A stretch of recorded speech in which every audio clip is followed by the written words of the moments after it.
newspapers, it was on 39 at the bottom of a feature on somebody else. I mean, I just can't understand how the one thing can be so important and the other not. So you think he's got a real shot then? You know, I think that the man has great capabilities. I don't know whether he has a shot at it at all. But is it politically realistic to expect him to get anywhere against an incumbent president who has not been doing so badly? Sure. Yeah, or nominated. Let's talk about the nomination. That's the first one. Well, I think that he'll be a noticeable figure at the convention.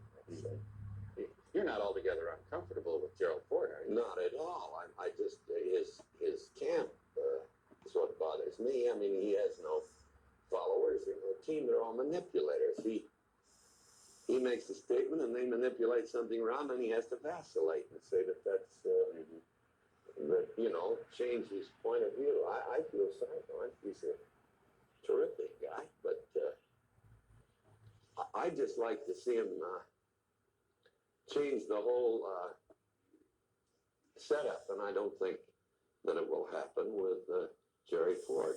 And I like him very much personally, and I don't think we're going to go down the drain if he becomes president. I just happen to be for the change, and I feel that that the other man proved himself in California. He took it over as a bankrupt state, and 8 years later turned it back with a $4 billion surplus. He put men in charge of the damn bureaucracies that didn't want the jobs, rather than somebody who was trying to build up the bureaucracy to make themselves important. They gave him back the key to some of those offices and said, you don't need it. He just did a fine job. He came up with a